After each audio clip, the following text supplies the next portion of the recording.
بہت اچھے ہیں، انہوں نے مسکرا کر کہا تو فرح خوش ہوگی۔ اس کا مطلب تھا کہ اب فرح بیگم ان سے ناراض نہیں تھی۔ میرا اور آپ کا ایک ہی نام ہے، بس تھوڑے سے کھلے لی ہیں، آپ کو بالکل فٹ رہیں گے۔ طاہرہ نے پہن کر دیکھے جو یہ میں نے ابو کے لیے کتابیں، بال پین اور ٹائی لی ہے۔ اس نے سعید احمد کی چیزیں نکال کر انہیں تھمائی تو وہ نہال ہوں گے۔ میری بیٹی میرے لیے اتنا کچھ لے آئی، بیٹا بہت پیارا ہے سب کچھ، انہوں نے اس محبت سے ساتھ لگا کر کہا تھا۔ وہ خوشی سے ایک دم جی اٹھی۔ اس کے بعد علی ماں باپ کو اپنی لائی گئی چیزیں دکھا رہا تھا۔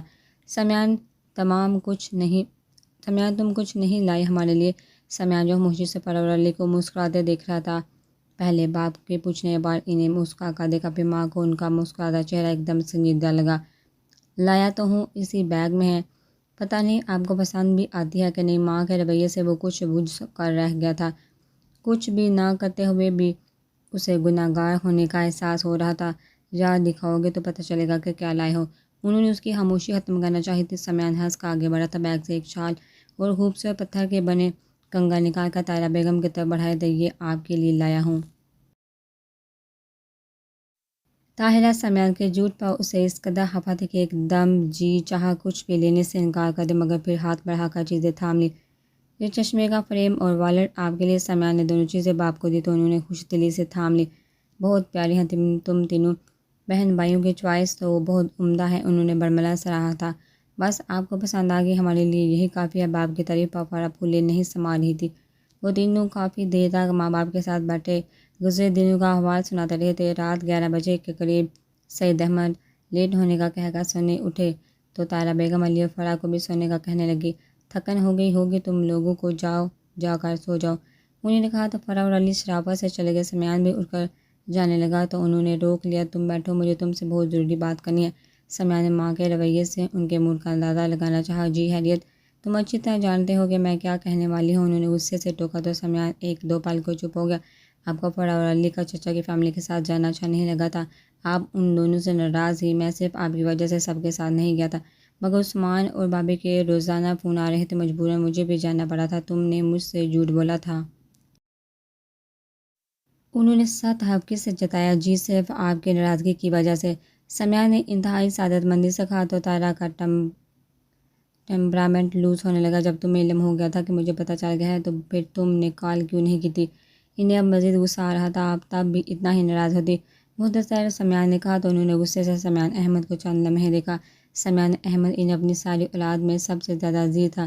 اب تو میں بہت خوش ہوں نا، انہوں نے تعصب سے سر جھٹکا۔ مجھے آپ کی اس رویے کی وجہ کبھی سمجھ نہیں آئی۔ ہم آپ کی اولاد ہیں مگر ہمیں ہر وقت آپ کی ناراضگی کا خوف لاحق رہتا ہے۔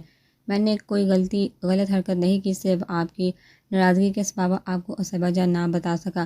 ابو تو اچھی طرح جانتے تھے کہ میں اسلام آباد جا رہا ہوں، اور اصل بات تو یہ ہے کہ انہوں نے ہی بہت اصرار سے مجھے بھیجا تھا۔ سمیان نے صاف اور سیدھی بات کی۔ یوں کہو کہ تم اپنے باپ کی مان کر مجھے نیچا دکھانا چاہتے تھے، انہوں نے تو بدگمانی کی حد ہی کر دی تھی۔ امی پلیز آپ ہر وقت یوں منفی مت سوچتے رہا کریں، ہم بھلا آپ کو کیوں نیچا دکھائیں گے؟ آپ ہماری ماں ہیں، ہمارے لیے قابل احترام ہیں، اس طرح تو آپ ہماری محبت پر کھلم کھلا شک کر رہی ہیں۔ انہوں نے سمیان کو غصے سے دیکھا۔ سمیان کچھ بھی ہو جائے ان سے دو بدو کبھی کوئی بات نہیں کرتا تھا، ان کا بہت احترام کرتا تھا، مگر اب بہت تم رہ گئے تھے، تمہارے منہ سے بھی باپ والی زبان آ گئی ہے، میں تو سچ کہتی ہوں یہ سب شائستہ جیسی عورت کا جادو ہے، جو بھی ایک دفعہ اس کے سائے میں بیٹھتا ہے مجھے ایسے ہی آنکھیں دکھاتا ہے۔ آج تم بولے ہو، کل تمہاری گونگی بہن بھی بولنے لگ جائے گی۔ علی کو تو پہلے ہی میرا ادب لحاظ نہیں، خوب اس چلتر باز عورت نے ان 3-4 دنوں میں تمہیں تربیت دی ہے۔ طاہرہ بیگم نے بھی بدگمانی کی حد کر دی تھی۔ سمیان تعصب اور بے یقینی سے دیکھے گیا کہ یہ واقعی اس کی ماں ہے۔ امی پلیز آپ حد سے گزر رہی ہیں، نہ چاہتے ہوئے بھی سمیان احمد کو کہنا پڑا تھا۔ ہاں یہی کسر رہ گئی تھی، تم بھی مجھے ہی سناؤ، چل گیا اس عورت اور اس کی مکار چلاک جادوگرنیوں کا جادو، اب تمہیں ماں حد سے گزری ہوئی ہی لگے گی، انہوں نے غصے سے کہا تو سمیان نے غصے سے سر کو جھٹکا۔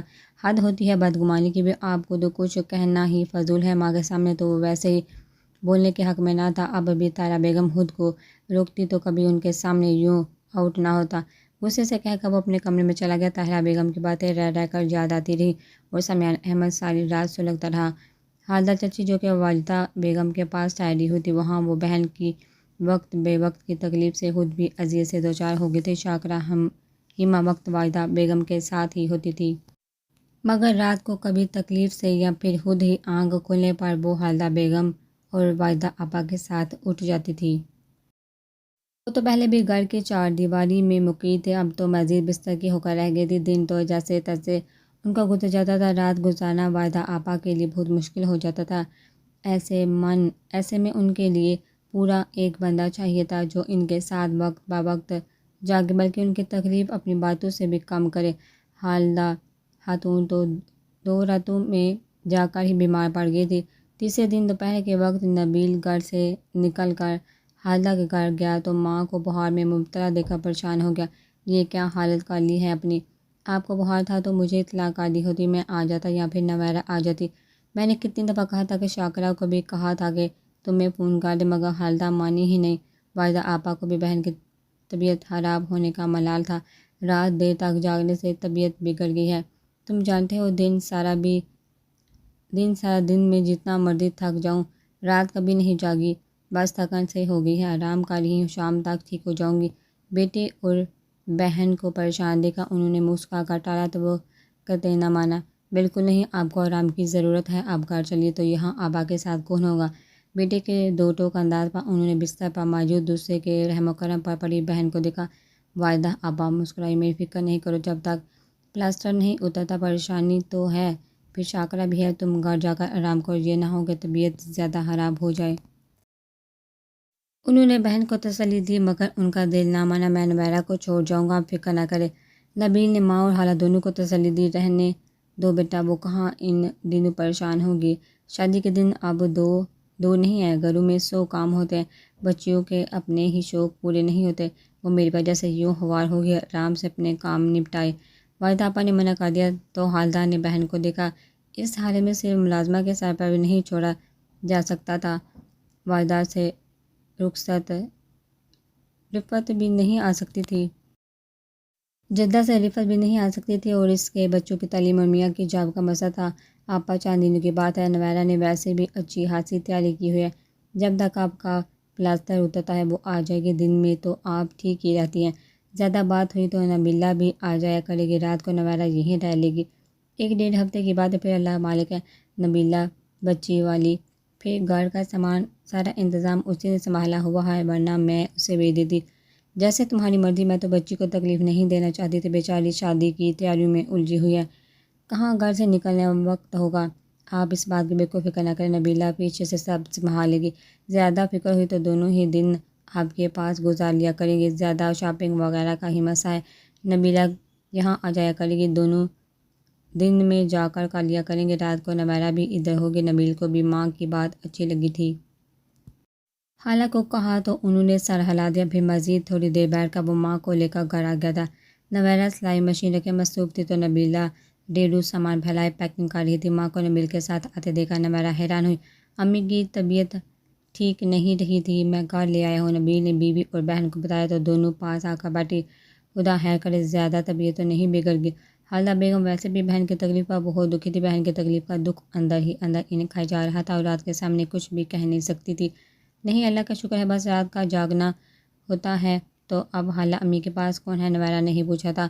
کوئی بھی نہیں، میں سوچ رہی ہوں تمہیں بھیج دوں، آپا کے پاس رہو گی تو دل بہلا رہے گا ان کا۔ جی امی، وہ امی کی بات پر حیران ہوئی، مگر میں کیسے جا سکتی ہوں ادھر، یہ جو اتنے کام پڑے ہوئے ہیں، یہ سلائی کا ہی اتنا کام ہے، اس نے ادھر پہلے پلاو کی طرف اشارہ کیا، ہو جائے گا، میں احمد کو کہوں گی وہ ساجدہ کو بھیج دے، اگلے ہفتے ڈیڑھ میں ساجد بھی بیوی بچوں سمیت دبئی سے آ جائے گا تو سب کچھ خود ہی ہو جائے گا، سلائی کا کام تم نے خود ہی اپنے ذمہ لیا ہوا تھا، میں نے کہا تھا کہ دردی کو دو ختم کرو، یہ مشقت، باقی کام دیکھو۔ مگر آپ کو پتہ ہے کہ میں دردی کے کام سے مطمئن نہیں ہوتی، وہ میری مرضی کے مطابق کام نہیں کرتا، تو شہر میں دردی مر گئے ہیں، کسی اور کو دیکھ لیتے ہیں، پتہ نہیں کوئی ایسا کام کرے، میں خود ہی کر لوں گی، اس نے فوراً منع کر دیا، پتہ نہیں تمہارا کیا بنے گا، سارا دن مشین کے سامنے بیٹھ بیٹھ کر اتنی سی صورت نکلا ہے، ان دنوں لڑکی کو اپنے آپ کو سنوارنے بنانے سے فرصت نہیں ہوتی، اور تمہیں کوئی پرواہ ہی نہیں ہے۔ انہوں نے اپنے نویرہ کو بغور دیکھا تو غصہ آنے لگا، کام کے چکروں میں وہ ہمیشہ خود کو بھول جاتی تھی۔ ٹھیک ہوں، میں کچھ نہیں ہوا، مجھے اچھی خاصی صورت ہے میری، آپ فکر نہ کریں، اس نے ماں کو ٹالا۔ اچھا پھر میں کیا کروں؟ میں خالہ کو کہہ آیا ہوں کہ میں نویرہ کو چھوڑ آتا ہوں۔ اب اس نے سوالیہ نظر سے پہلے ماں اور پھر بہن کو دیکھا۔ نظر نویرہ چرا گئی۔ اس سے والدہ خالہ سے بہت محبت تھی، مگر شارق کی وجہ سے وہ بہت محتاط ہو گئی تھی۔ اب بھی دل نہیں مانا تھا وہاں جانے کو۔ ان کاموں میں وہ خالہ کے لیے سب کچھ چھوڑ سکتی تھی۔ چلی جائے گی نویرہ، ان کپڑوں کا مسئلہ ہے تو ساتھ لے جائے۔ دن میں خالہ کے پاس بیٹھ کر کام کر لیا کرے، ان کا بھی دل بہلا رہے گا۔ رات میں ان کے پاس ہی آرام کر لیا کرے، اس میں کون سی پریشانی والی بات ہے؟ نبیلہ بھابی نے بھی مشورہ دیا تو نویرہ کلس کر رہ گئی۔ ہاں نبیلہ صحیح کہہ رہی ہے، وہاں سے تو فارغ بیٹھے بھی وقت نہیں گزرتا۔ شاکرہ پھر بھی ملازمہ ہی ہے، ملازم لاکھ اعتبار والے ہوں، جو پرواہ اپنوں کو ہوتی ہے وہ ملازموں کو۔ کہا میرا تو آپا کو بے یار و مددگار چھوڑ کر آنے کو جی ہی نہیں چاہ رہا تھا۔ ادھر گھر کی بھی فکر تھی، یہاں بھی تیاریوں کے 100 کام 100 جمیلے، تم دونوں اکیلی تھی۔ ذہن ادھر ہی الجھا ہوا تھا۔ شادی والا گھر ہے، لوگوں کا کیا بھروسہ؟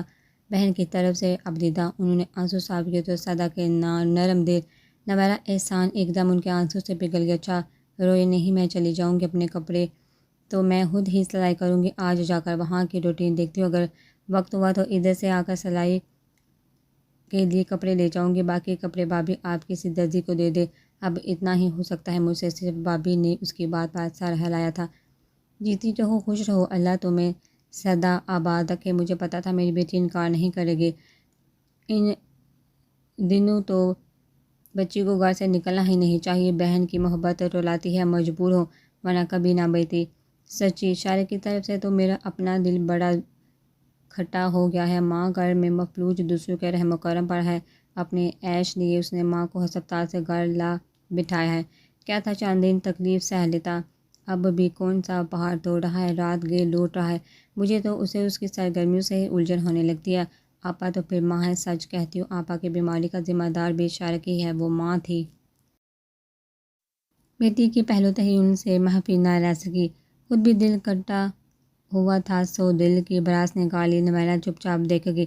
جاؤ کپڑے بدل کر تیار ہو لو، ایک دو جوڑے اور دوسری چیزیں ساتھ رکھ لو، کسی اور چیز کی ضرورت پڑے تو بعد میں آ کر لے جانا، نبیل کو کام پر بھی جانا ہے، جلدی کرو، آپا کی اب نہ جانے کیا حالت ہوگی، میری موجودگی میں سارا دن شاکرہ آپا کے پاس ہی ہوتی تھی، اب خدا خیر کرے، ایک وقت میں انہیں کئی فکریں تھیں۔ نویرہ خاموشی سے چیزیں سمجھنے لگی، ماں کو وہ کچھ کہہ بھی نہیں سکتی، وہ پہلے ہی دکھی تھی، بہن کا دکھ ان کے اندر کو کاٹ رہا تھا، ان اب چند دنوں میں بہن کی تکلیف کے احساس میں مبتلا وہ خود عادی ہو کر رہ گئی تھی، اور ایسے میں وہ خود بھی ان کی تکلیف میں اضافہ کرتی، کیا کر لیں گے شارق بھائی بھی، باہر ان کی سرگرمیاں کیسی بھی صحیح، گھر کی خواتین کے بارے میں تھوڑا بہت لحاظ تو ہوتا ہی ہے نا، اب میں اتنی گری پڑی بھی نہیں ہوں، زیادہ گورا تو صاف بات کر لوں گی، کہہ دوں گی مجھے یہ سب حرکتیں پسند نہیں، اپنے اوپر کنٹرول کرے، میرے ٹوکنے پر کم از کم حیا تو آئے گی نا۔ چیزیں سمیٹ کر اپنے کمرے میں آتے اس نے مضبوط ارادہ کیا تھا، تیار ہو کر 2-3 جوڑے اور ضروری اشیاء کی چیزیں بیگ میں لے کر نیچے آئی تو نبیل بھائی اس کے منتظر تھے۔ دھیان سے رہنا، فکر نہیں کرنا، اپنا گھر ہے، بس چند دنوں کی بات ہے، آپا کا پلاسٹر اتر جائے، تب تک شاید رفت بھی آنے کے قابل ہو جائے۔ وہاں دور پردیس میں بیٹھی ماں کی اذیت پر روتی رہتی ہے، نبیلہ چکر لگاتی رہے گی، پھر خاندان کے دیگر لوگ بھی آپا کی عیادت کو آتے رہتے ہیں، سارا دن ان ہی کاموں سے فرصت نہیں ملتی، بس آپا کا خیال رکھنا میں نہیں چاہتی میری طرف سے کوئی کوتاہی ہو، انہوں نے نویرہ کا منہ چوم کر ہدایت خاص دی تھی۔ وہ خاموشی سے خدا حافظ کہہ کر نبیل کے ساتھ نکل آئی۔ زیبا کیانی نے شارق سامان کو اپنے گھر دعوت پر انوائٹ کیا تھا، وہاں کلب کے کئی اور ممبرز بھی تھے، زیبا کیانی نے یہ دعوت اپنے ماں باپ کی ویڈنگ اینیورسری کے طور پر دی تھی۔ شارق سامان کے ہر طرح کے بیزار رویے کے باوجود زیبا کیانی کی دلچسپی شارق سامان کی ذات میں بڑی ہی تھی۔ شارق سامان پچھلے 3-4 دنوں سے گھر لیٹ جا رہا تھا، ماں کی بیماری کی وجہ سے وہ پچھلے دنوں ہر طرح کی سرگرمیوں سے دور رہا تھا، مگر جیسے ہی اماں گھر شفٹ ہوئی تھی وہ کتنے دنوں بعد کلب گیا تھا، وہی پرانے ممبرز اور دوستوں سے ملنے جلنے میں وقت کا احساس ہی نہ ہوا تھا۔ اگلے دن زیبا کیانی سے سرراہ ملاقات ہو گئی تھی تو وہ اسے زبردستی ساتھ لے گئی تھی، کچھ حالدار چچی کی وجہ سے وہ اماں کی طرف سے بے پرواہ بھی تھا، اوپر سے وہ گھر سے پہلے ہی کی طرح غافل ہوا تھا، اور آج زیبا کیانی کی یہ دعوت اسے گھر سے مکمل طور پر غافل کر چکی تھی۔ یہاں آتے ہی اس کی ملاقات وہاں موجود کلب کے تمام ممبر سے ہوئی تھی، اس کے علاوہ جب لالا منظور پر شارق سامان کی نگاہ پڑی تو وہ نظر بچا گیا۔ زیبا کیانی نے اسے اپنے والد سے ملوایا تھا اور مسٹر کیانی کافی سرد انداز میں شارک سے ملا تھا۔ شارک سامان کو زیبا کیانی کی گرم جوشی اور باپ کی صد مہری پر اندر ہی اندر ہنسی تو ہو بائی۔ اس کا باپ جہاں اسٹیٹس کانشیس تھا وہیں وہ لوگوں کے شجرنس کے بھی پوری خبر رکھتا تھا۔ اپنے زکام بندے سے اس کا رویہ ہمیشہ بہت سرد ہو جاتا تھا۔ یہاں کا شارک زمان ایک دم بوریس سے دو چار ہوا تھا۔ وہ چند لمحے کلب کے دوستوں میں آ بیٹھا تھا۔ یہ مسٹر کیانی حد سے زیادہ خود پسند ہے، اس کے ایک ساتھی نے سگریٹ سلگاتے ہوئے مسٹر کیانی کو گھورتے ہوئے کہا۔ کیوں، تمہیں اس کی خود پسندی سے کیا لینا دینا؟ اس نے مسکرا کر حاضرین پر نظر جمائی، اپنے دوست کو سلگایا۔ اس جیسے شخص سے تو میں کلام نہیں کرتا کہ تمہاری وجہ سے یہاں موجود ہوں، ورنہ یہ انسان کی ایک فطرت ہوتی ہے، ہو سکتا ہے یہ اس کی فطرت ہو۔ اس نے مسکرا کر مسٹر کیانی کا تجزیہ کیا تھا۔ خیر فطرت تو نہیں، البتہ اپنی دولت پر حد سے زیادہ غرور ہے اس شخص کو۔ یہ بھی ہے، اس نے کندھے اچکائے۔ خیریت، تم بڑے مطمئن ہو؟ ویسے اس کی بیٹی تو آج کل بڑی آگے پیچھے پھر رہی ہے تمہاری۔ آخر معاملہ کیا ہے، تم اس سے خود پوچھ لو۔ آخر معاملہ کیا ہے، میں کیا جانوں؟ جس طرح اس نے تمہیں انوائٹ کیا ہے مجھے بھی کیا ہے، جس طرح اس کا باپ تم سے ملا ہے مجھ سے بھی ملا ہے۔ رہ گئی اس کی بیٹی تو وہ کھڑی ہے، جا کر پوچھ لو۔ اس طرح لاپرواہ انداز میں اس نے کہا تو اس کا دوست ہنس دیا۔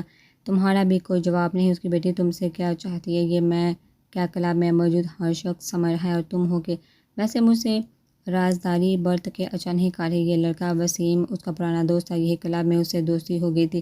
باہر کی دوستیاں تو اپنی جگہ، مگر کلب کے اندر بھی لڑکے اس سے دوستی کو بے چین رہتے تھے۔ اچھا کیا رازداری برتی ہے میں نے تم سے؟ اس نے چشمگی نظر سے وسیم کو دیکھا۔ یہ رازداری کیا کام ہے کہ تمہارا زیبا کیانی سے باقاعدہ چکر چل رہا ہے، تم منہ سے باپ نہیں نکالے؟ شٹ اپ یار، تم اچھی طرح جانتے ہو میں ایسے چکروں میں نہیں پڑتا۔ یہ زیبا کیانی کیا، میں تو کلب میں بہت سو سے ہیلو ہائی کرتا ہوں، اب ان سب سے تم چکر چلانے کی بات کرو گے؟ اس نے تلخی سے کہا تو وسیم بے یقینی سے دیکھتے ہوئے کہا، پھر آج تم اس دعوت میں کیوں ہو؟ تم اپنے مزاج کے علاوہ تو کسی کی دعوت بھی قبول نہیں کرتے۔ پھر زیبا کیانی کو اتنی اہمیت، اس سے پہلے تو کسی لڑکی کو تم نے اتنی اہمیت نہیں دی۔ وسیم نے الجھ کر کہا تو شارک ہنس دیا۔ بہت دن ہو گئے تھے دوستوں میں گلے ملے، سوچا آج تھوڑی سی تفریح بھی ہو جائے، ویسے بھی گھر میں اماں کی وجہ سے طبیعت اکتائی رہتی ہے، باہر کم از کم تھوڑا بہت سکون ہے۔ اس نے کہا تو وسیم خاموش ہو گیا۔ اور یہ شارک صاحب آپ بھی یہاں ہیں، بہت خوب، کیسے ہیں مزاج؟ باہر ہیں؟ وہ جس شخص سے نظر بچا کر اس جگہ بیٹھا تھا وہی اسے دیکھ کر قریب آ گیا تھا۔ شارک کے تیور بدلنے لگے۔ لالا منصور سے شہوانہ والے معاملے میں جو ڈیل تھی اس کے بعد تو وہ اس شخص کی شکل بھی نہیں دیکھنا چاہتا تھا۔ بگریزا بھی اسے لالا منصور کی گرم جوشی کو نظر انداز کیا۔ جی اتفاقاً یہاں ہی ہوں، شاید آپ سے ملنا تھا، تلخی سے اس نے جتایا تھا۔ جواباً لالا منصور کا بے ہنگم کہکا پرسکون ماحول کے لیے حادثہ ناگوار تھا۔ وہ بہت اچھا مذاق کر لیتے ہو، میں ایسے حاضر جواب لوگوں کی بڑی قدر کرتا ہوں۔ مسکرا کر شارک زمان کا کندھا تھپکتے ہوئے وہ ساتھ والی کرسی پر بیٹھ گیا۔ یہ مسٹر کیانی سے کوئی دوستی ووستی ہے؟ اپنے خاص انداز میں اس نے بے تکلفی کا مظاہرہ کیا تھا۔ جی نہیں، میں دولت جیسی بے مایہ شر پر فخر کرنے والے لوگوں سے کبھی دوستی نہیں کرتا۔ وہی کٹیلا طنزیہ انداز تھا۔ لالا منصور نے صراحتی نگاہوں سے دیکھا۔ پھر وہ شاید اس کی آمد کی وجہ جاننا چاہتا تھا۔ ان کی بیٹی کی مدعوین میں سے ہیں ہم لوگ۔ اس نے اپنے وسیم کی طرف اشارہ کیا تو وہ اپنے باریک جسم پر باری سر ہلانے لگا۔ اچھا، وہ یوں سر ہلا رہا تھا جیسے سب کچھ سمجھ گیا ہو۔ بس تم سے ملنے آج کل میں تمہارے آفس آنے والا تھا، اچھا ہوا تم سے یہاں ملاقات ہوگی۔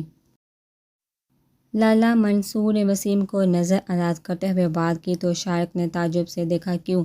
تمہاری بہن؟ شارک زمان کے تیور ایک دم بدلے تھے، وہ شاید یہی ضرب لگانا چاہتا تھا۔ فوراً کہنے لگا، میرا مطلب ہے شہوانہ زمان کے سلسلے میں تم سے بات کرنا چاہتا تھا۔ کیوں، میرا اس سے کیا تعلق؟ یکسر سرد مہری اور اجنبی لہجے میں رکھائی سے پوچھا تو ایک پل کو لالا منصور بھی اس کے طرز عمل پر حائف ہوا۔ ہے تعلق سے تم انکار نہیں کر سکتے، شہوانہ کی ماں بدرارہ کس کماش کی عورت ہے، تم سے بہتر بھلا کون جانتا ہوگا؟ شارک کو لگا کماش کے لفظ میں لپیٹ کر لالا منصور نے اسے گالی دی ہو۔ شٹ اپ، وہ ایک دم ٹیمپرامنٹ لوز کر گیا تھا۔ ہونہار کھا جانے والی نظر سے لالا منصور کو دیکھا تم غصہ کرنے کے بجائے ٹھنڈے دل سے غور کرو۔ شہوانہ زمان اسی ہفتے میں شاید کسی دن احسان سے نکاح کر رہی ہے، وہ شاید میرے اثر و رسوخ سے بے خبر ہے، مگر میں کیسے اسے سمجھاتا؟